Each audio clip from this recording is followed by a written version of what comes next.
there's the bay. We're gonna be shooting off to the left side of it. A U.S. cargo plane attempts a difficult landing at the American naval base in Guantanamo Bay. Where's the strobe? Right over there. It requires avoiding restricted Cuban airspace. We were intimidated by the fact there might be guards at the fence perimeter with guns. Everybody told us they'll shoot you down, they'll shoot you down. What the hell? We heard an explosion.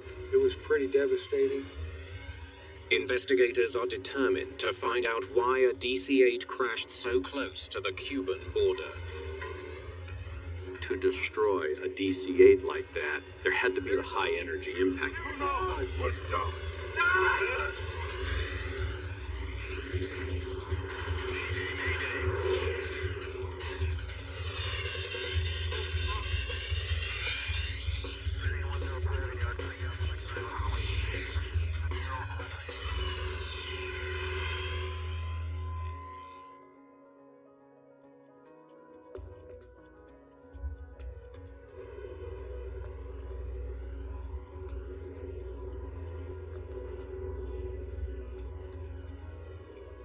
Guantanamo Bay, an isolated U.S. Navy training base that sits on the edge of the communist island of Cuba.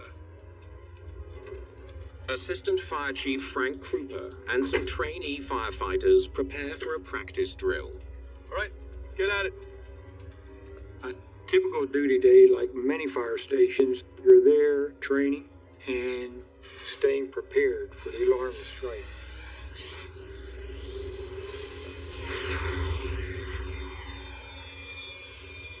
We heard an explosion, enough to shake the building. I didn't see the fireball at the end of the runway. Let's go, let's go, let's go! We knew something was wrong and headed for our truck. We knew that around 5 o'clock we were going to have a DC-8 landing. Let's go, let's go, let's go! The DC-8 was a cargo plane. Typically there would be 3 people on board. This type of aircraft was going to have quite a bit of fuel on board. The DC-8 cargo jet has crashed 400 meters in front of the runway. As I headed down the runway, I was passing parts of the aircraft before I even reached the crash site itself. It was pretty devastating. I didn't expect to be survivors. Debris is scattered over a wide area.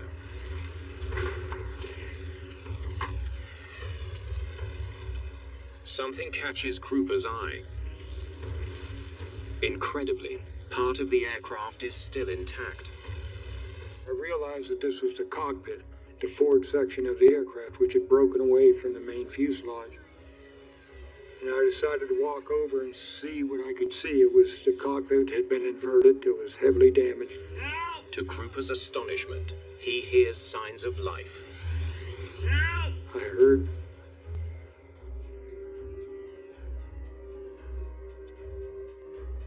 I heard these cries for help. Help! Hello? Anybody? Help! Help!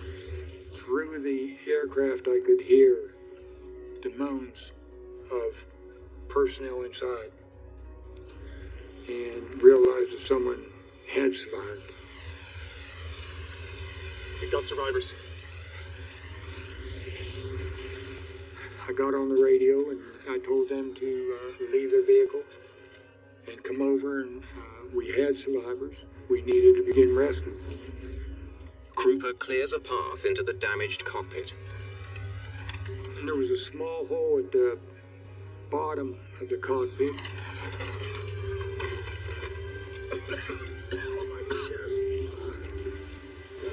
Okay, guys. We're gonna get you out of there. Just hang on. Hurry! He discovers 3 people in the cockpit, all alive, but only barely. They were all seriously injured. A lot of traumatic injury, and they were crying and moaning. Please, help! They are First Officer Thomas Curran, Flight Engineer David Richmond, and Captain James Chapo. Yeah, I don't remember the exact moment of hitting the ground, no. Yeah, we were fortunate, you know. The DC-8, they say, was built to separate at the cockpit and cabin bulkhead. And sure enough, that's where it busted apart. And we rolled ahead of the airplane.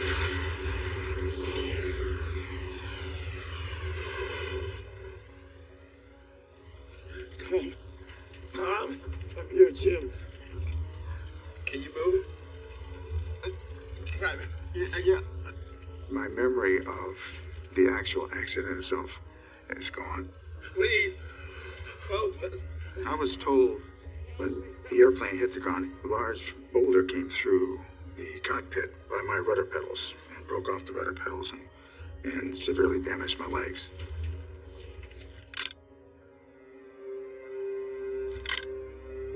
The impact and fire have obliterated the DC-8. The 3 surviving pilots are transported to hospital in Miami. We found out later that the State Department had contacted the Cuban government and received special permission to medevac these crew members right across Cuban airspace to save time to get them to Miami. Within hours of the accident, a team of investigators from the National Transportation Safety Board is on its way to Guantanamo. We got notified that there was an airplane crash down in Guantanamo Bay. In 1993, Guantanamo Bay is a small U.S. naval base surrounded by communist Cuba. The base stayed under American control even after the Communist Revolution in 1959. Did Cuba somehow play a role in the crash?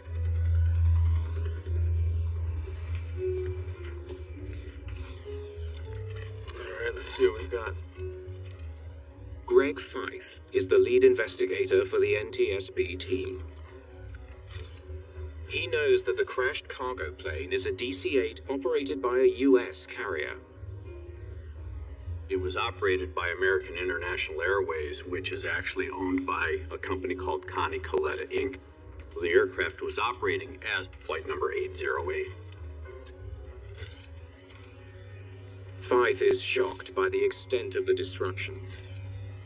It's always a devastating sight when you see this magnificent machine spread out in pieces.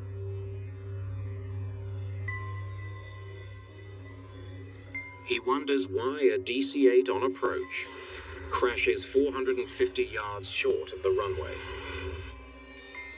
Can you take a look at that? Investigators examine the wreckage for clues that could explain why the aircraft came down so violently. We need to check the engine, wings, ailerons, rudder. Get on it. Both black boxes coming in. While searching the debris, investigators recover the 2 black boxes. No, both slightly damaged. One of the key tools for investigators for large transport category airplanes is the cockpit voice recorder and the flight data recorder. And coming to you right now. Investigators send the boxes to the NTSB lab in Washington, D.C. for analysis. Entire site, correct. Yep. We want to know what the actual performance of the airplane was. And we can marry it up against the cockpit voice recorder to see what the crew was talking about, what they were looking at, if there was a problem. While they wait for the black box data, investigators interview witnesses to try to understand what happened to Flight 808. So you saw the whole thing? Yeah, I watched him come in. They learn that the pilots of a U.S. Navy transport watched the plane's final moments. Here it comes. On 10. They were near the runway when Flight 808 began its approach. We were fortunate there was a C-130 crew, so you have some qualified pilots who are actually watching this airplane, the DC-8, as it was trying to land on runway 10. The DC-8 was turning towards the runway when something went wrong. They described that when they watched the airplane as it turned towards runway 10, the bank angle continuously increased. He's not gonna make it. No way. At Guantanamo Bay in Cuba, U.S. Navy pilots watching Flight 808 come into land realized it was in trouble. Come on, level off, man, level off. Normally, you don't want to be turning more than about 10-20 degrees on final approach. They watched this airplane as it went from 30 degrees to 40 degrees to 50 degrees, 60 degrees, and they were really surprised. And then they saw the wings go about 90 degrees relative to the horizon. The nose pitched down and the airplane struck the ground.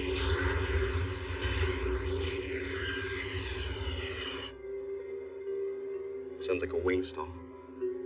Yes, sir, sure look like it. What the pilots describe sounds like an aerodynamic condition known as wing stall, during which the wings aren't producing the lift needed to keep the plane in the air. So you now have the dynamic, you understand how the aircraft struck the ground. Now you have to determine why.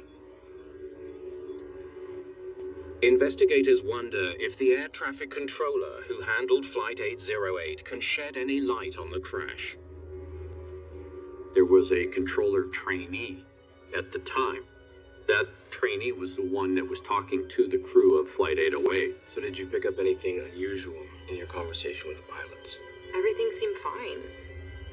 Guantanamo, this is Connie 808. Connie 808, Guantanamo, go ahead. Well, except for one thing.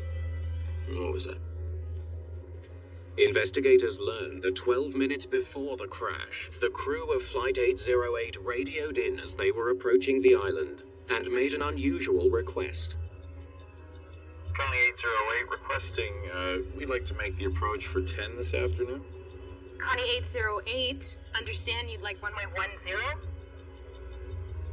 That's affirmative, runway 10. They asked to change runways.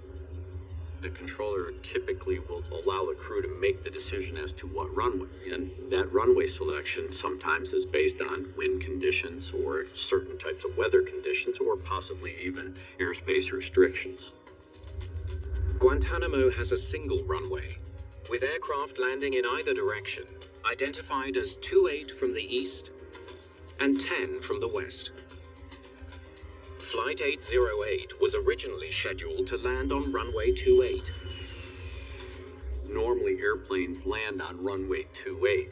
It's more or less a straight-in approach, landing to the west. But then the crew requested a switch to runway 10. That approach is closer to the border with Cuba. To avoid Cuban territory, landing aircraft are forced to approach from the sea and then make a sharp turn onto runway 10. You only have 3/4 of a mile from the border fence, so trying to manipulate or maneuver a DC-8 is a real challenge.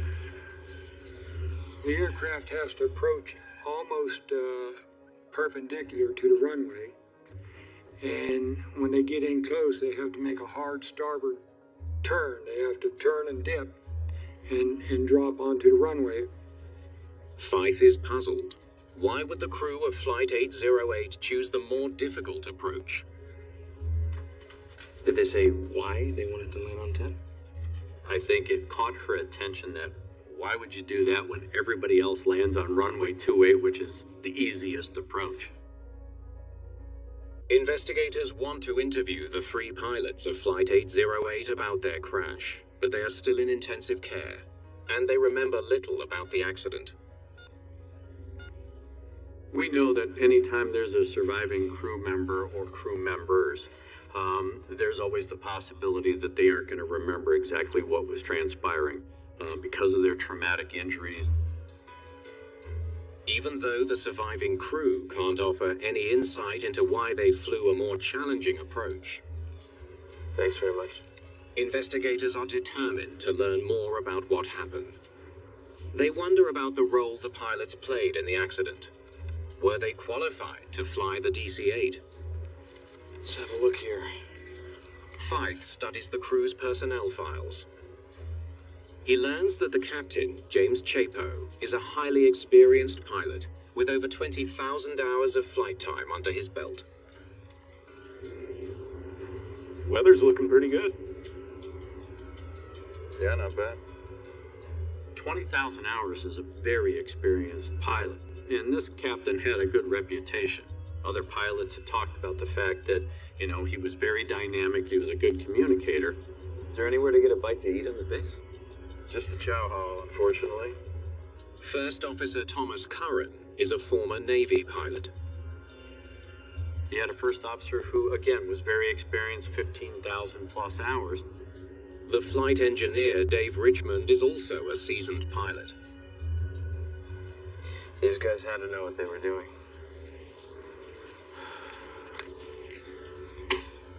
Doesn't make any sense.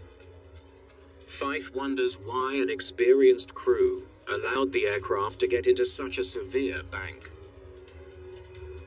From an accident investigation standpoint, when you have tens of thousands of hours between these three pilots, you know that they can operate the airplane.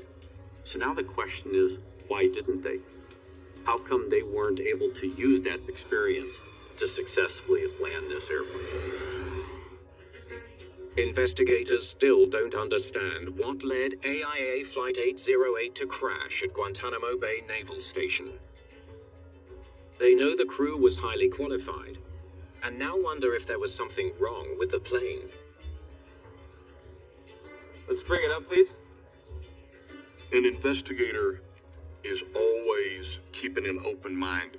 We're somewhat inherently suspicious people, and consequently, I'll look at a lot of different theories, but I'm not going to exclude anything until I know for fact that it couldn't be that.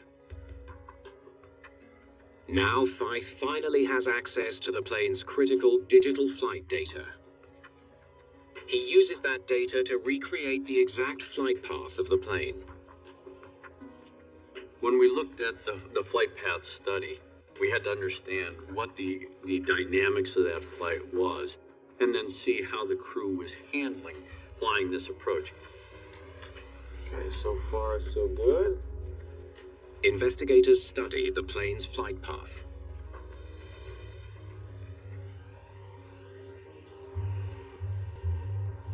Okay, let's see the proper approach.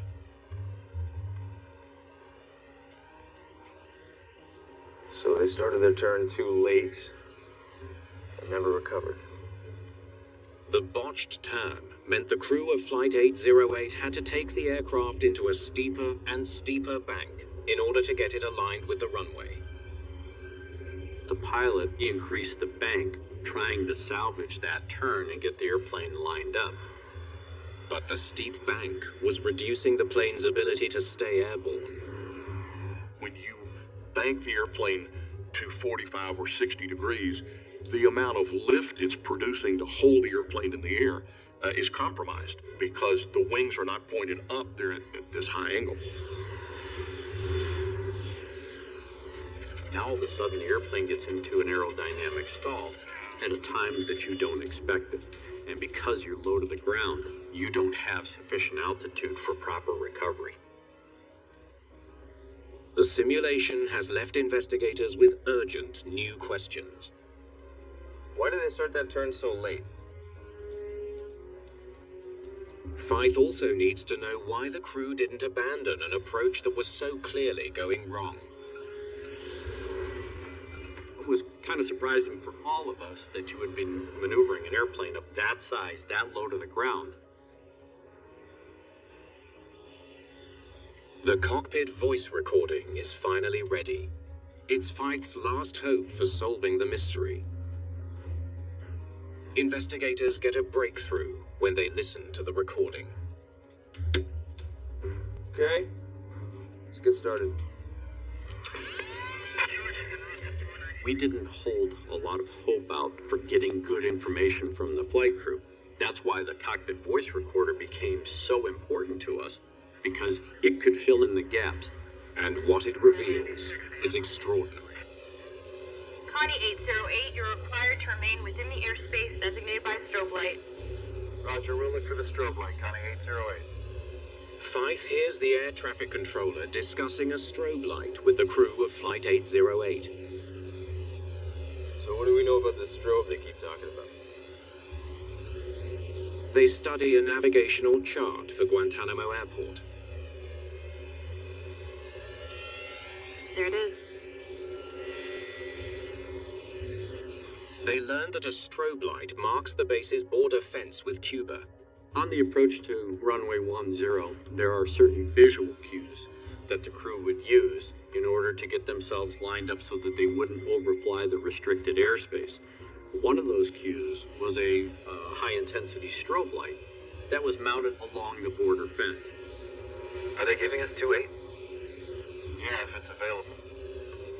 Investigators hear the crew talking about using the easier runway, 28, for the landing. They had initially lined up for 28, and that was to be their landing runway.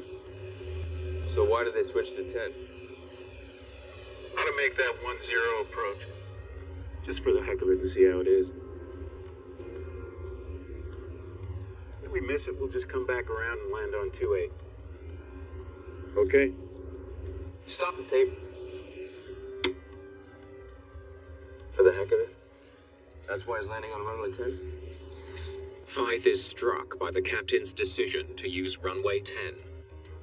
When there was a comment by the captain going, why don't we just try runway 10 just for, I think, the heck of it? You know, I mean, you don't just do things for the heck of it in an airplane of that size. I think that caught us by surprise. Investigators learned that neither pilot had ever landed a DC-8 at Guantanamo. They wonder if the captain knew that runway 10 was a more challenging approach than runway 28. They studied the airline's procedures. They had to watch a video. That's it. Because of the difficulty landing at Guantanamo, military pilots require special training to land on runway 10. But AIA only required its civilian pilots to watch a short video. Exercise extreme caution when landing on runway 10. Records show the captain and first officer had both watched the training video within the past year. Align your base leg just to the right of the strobe beacon. This beacon identifies the U.S.-Cuban boundary beginning at the shoreline. Landing on runway 10 was very unique. That's why the airport was classified as a special use airport, because it takes specialized training. Let's keep going. Investigators now know why the crew chose runway 10. But why didn't they abandon their disastrous approach? There's the airport straight ahead. Huh? Fythe learns that as Flight 808 approaches Guantanamo, Captain Chapo is finding it difficult to get a visual fix on the airport.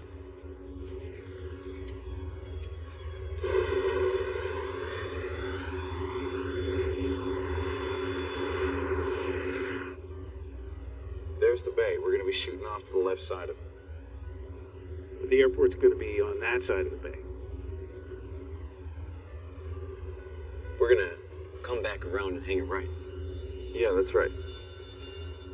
The crew repeatedly has to explain its location to him. Before they actually started the final portions of the approach to the runway, they were having problems trying to find the airport.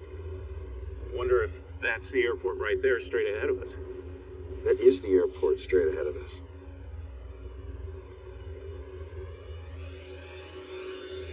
What's wrong with this guy? Wonder if that's the airport right there straight ahead of us.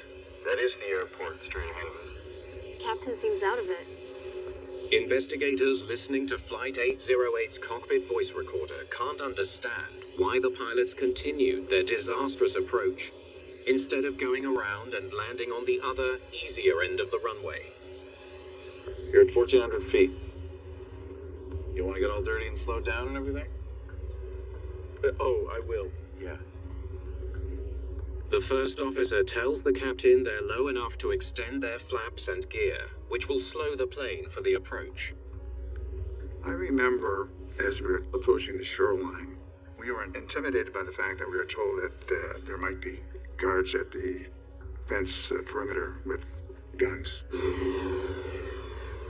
To avoid Cuban airspace on the left, the plane must make a tight right turn.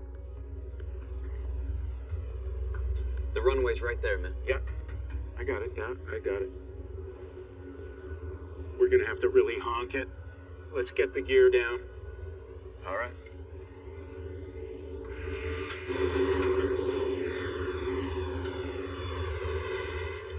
The crew seems increasingly anxious as they remind the captain to get the aircraft ready to land. The dynamic in the cockpit changed. But as they started to get into this high-stress, high-anxiety situation... Slow. Airspeed. The airplane was getting slower. It was in a very high drag condition, appropriate for landing, but it requires a lot of powering.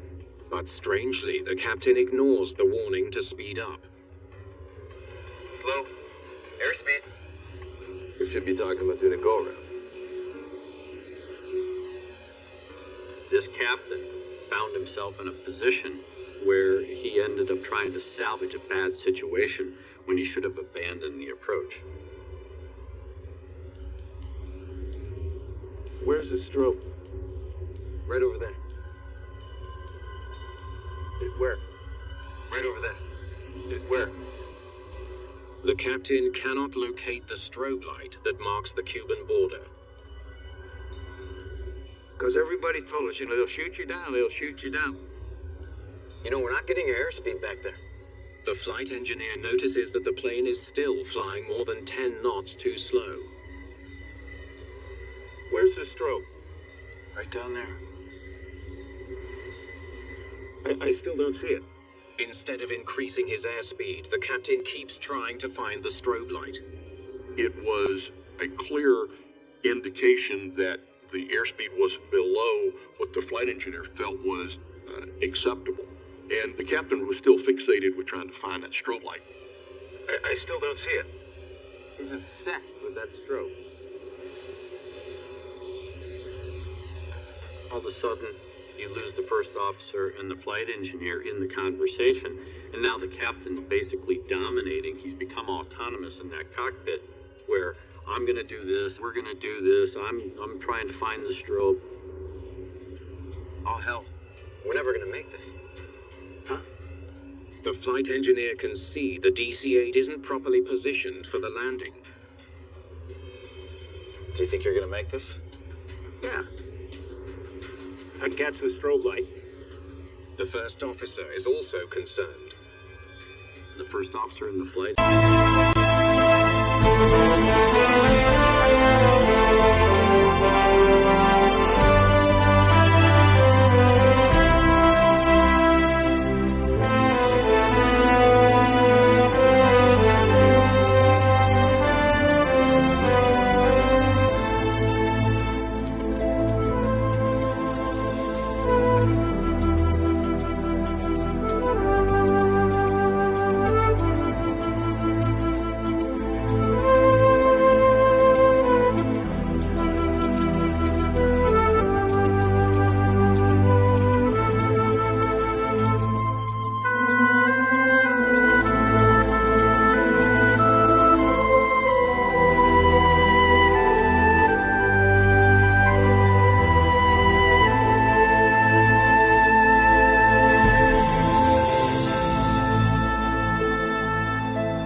Engineer, they only challenged the captain by what I call hinting and hoping, where they would throw out a suggestion. Do you think we're going to make this? Yeah, if I can catch that strobe light. But the captain isn't taking the hint. So now that crew has now split apart into 3 autonomous pilots, and 2 of which don't like what's going on, but never voice an opinion as to why they don't like it and we got to do something else. The DC-8 begins its critical final turn.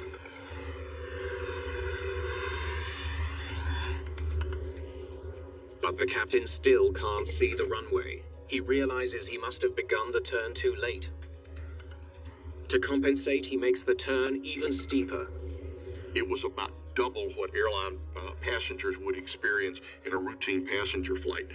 Maximum's normally around 30 degrees. This was going to require something near 60 degrees to be able to make the airplane turn quickly enough, and they're going to do it at low altitude. The plane needs an airspeed of 147 knots to stay airborne in the tight turn. Watch. Keep your airspeed up. The flight engineer is probably the one that has the largest picture view of what's going on. If somebody said, we're not going to make this, that would be a clear red flag warning. 140. They need another 7 knots of speed. Suddenly, the flight computer activates a stick shaker warning. 55-degree bank, you get a stick shaker. It's a warning that shakes the control column to notify a pilot of an imminent stall. Stall warning. I got it. Stall warning! Stall warning! I remember the stall warning. And everybody put their hands on the throttles and pushed the throttles up to full blast. Max power! I got it! Back off! There was a delay of several seconds before the power went up, but we were only about 350 feet when the airplane stalled, so there was only a couple of seconds to recover anyway.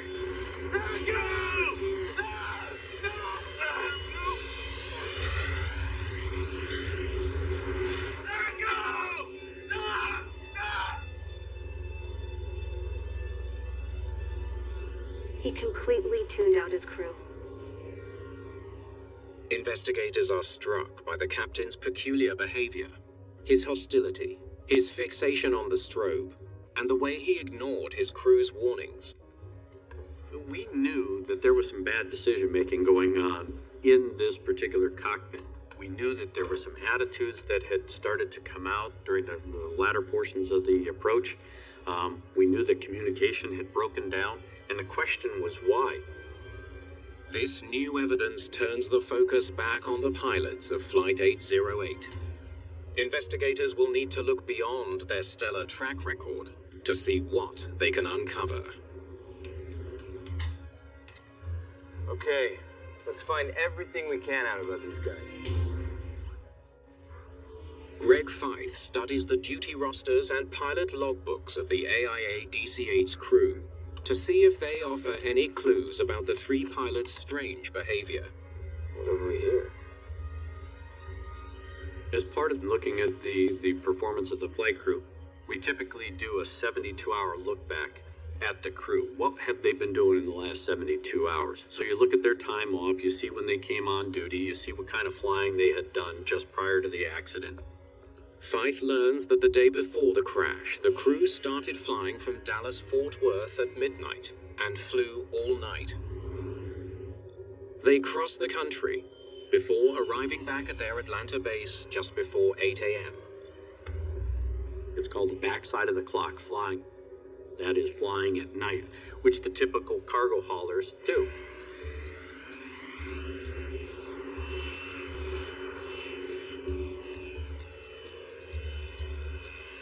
That was supposed to be the end of the crew's shift, but they were called back for one last flight. Guantanamo Bay, here we come. Nothing more I'd rather do. I can think of a few things. By this point, the crew members have been awake for about 15 hours each. In the last 48 hours, the captain had only 7 hours of sleep. I was not particularly enthusiastic to go out for another 7-8 hours of flying. I'd much rather have gone home and got a good night's sleep and a home meal. The new flight headed to Virginia to pick up cargo that included submarine parts. They wanted us to go to Norfolk and then go to Guantanamo Bay, unload, and then fly back to Atlanta. Could the lengthy duty time have impaired the pilot's performance to the point they crashed their plane? It's real easy to write it off as pilot error, saying they screwed up, they didn't maintain airspeed, they stalled the airplane, they crashed the airplane. But that doesn't tell us the whole story. Investigators asked NASA for help in analyzing the sleep patterns of the DC-8 crew. Thanks for helping out with this. Mark Rosekind leads that effort. He's the head of NASA's Fatigue Countermeasures Program. We knew that fatigue was a risk, so we knew bad stuff was already going on in flight. The key was, how do you demonstrate fatigue actually played a role in that crash? Rosekind calculates how many hours of sleep the crew had in the few days leading up to the accident. He discovers that the pilot's long workday wasn't the only reason they would have been tired. They were all sleep deprived. The crew also experienced an accumulated lack of sleep, or sleep debt, from the 2 night shifts before the crash. Kira. Tom. Yep. Got it.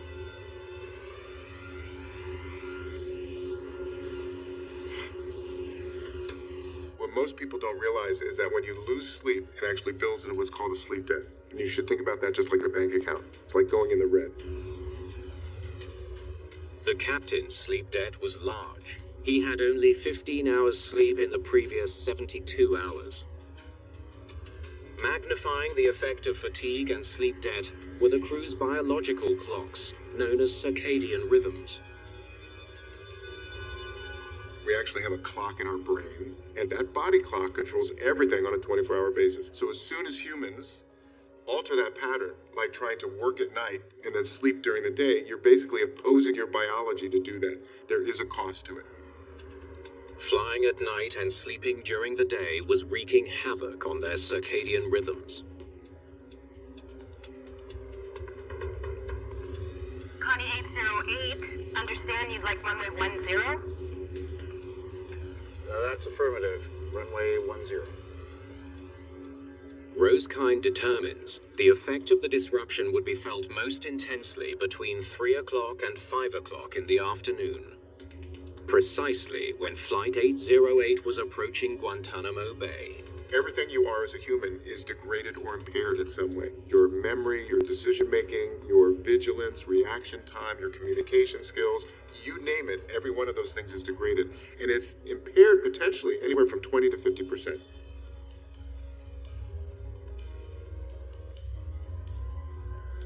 Again, and again, and again, and again. The captain in particular was showing noticeable symptoms of fatigue. One was what we call cognitive fixation. The captain just got stuck on finding a strobe light. Where's the strobe? Right over there. Where? And he kept saying, if I can just find the strobe light, if I can just find the strobe light. Oh, hell. We're never gonna make this. Huh? All 3 pilots were suffering from the cumulative impact of fatigue, a very long shift. Do you think you're gonna make this? Sleep debt. Yeah. And disrupted circadian rhythms. Even one of them could have put him at risk, but it was the whole crew, really, that was suffering from fatigue at the time of the accident. What investigators have uncovered raises a disturbing question. Why did a sleep-deprived crew suffering from fatigue accept the last-minute flight to Guantanamo? After a lengthy recovery in hospital, investigators are finally able to interview the seriously injured crew of Flight 808. At long last, they'll get a chance to hear the crew's side of the story. I was tired. We were all tired. You didn't have to accept the flight. Technically, no, but we didn't really have a choice.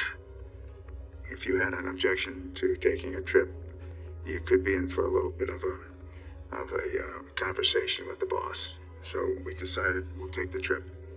The cargo industry is notorious as being a cutthroat industry. They will push the crews routinely to the edge of duty time limits. So there's this constant feel of almost a military type, we've got to get this done philosophy that becomes the corporate culture. So now you have pilots who think the same way. I'll do whatever it takes to make things happen. Why? Because there's this fear of intimidation and the loss of a job. That if you don't do it, I'll find somebody that will. That fear may have led to disaster.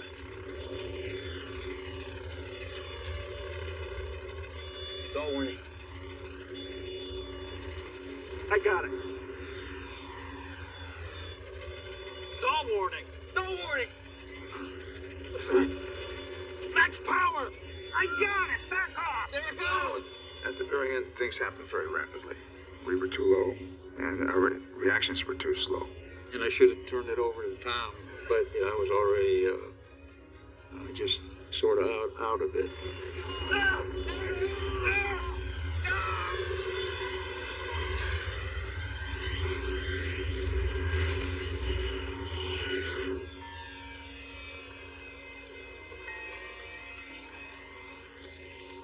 It still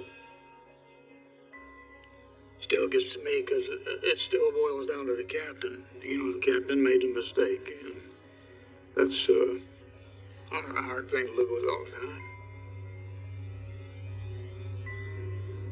Investigators discover one final tragic piece of the puzzle. The strobe Captain Chapo spent so much time looking for wasn't even working that day.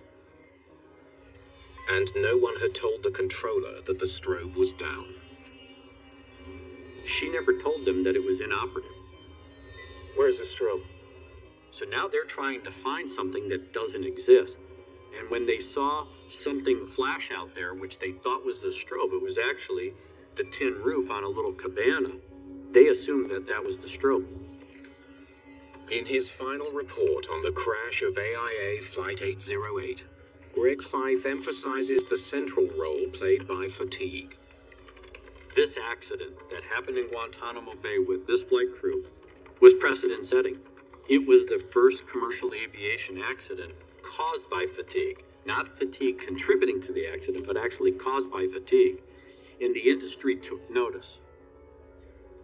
A quarter century after the accident, Captain Jim Chapo and First Officer Tom Curran finally meet the man who brought them out of the wreckage, firefighter Frank Krupa, who was decorated for his work that day. Hang on. Help us, please. Get us out of here, please. I know these old guys. Thank you so much for it. You're the man. Well, I'm one of them. I'm representing the crew. Yes, it was the worst aircraft crash I've been on, but the guys survived. And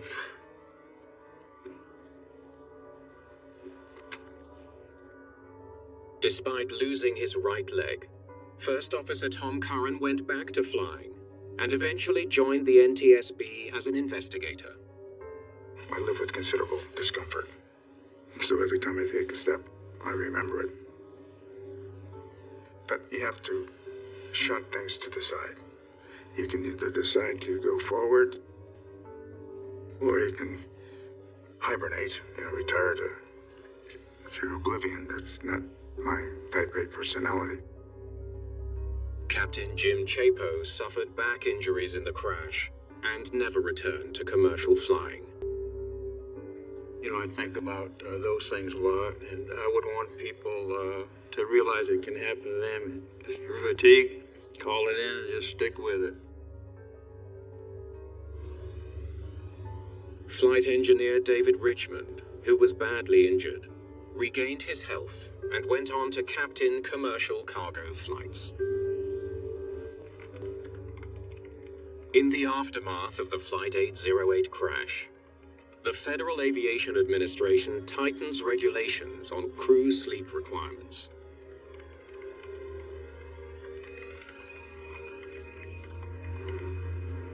And mandates airlines to take into account the latest sleep research as they manage pilot rest times. Today we have much more scientifically bound crew duty time limits. As an industry, we're better about all of those today, but we can still improve, and we should.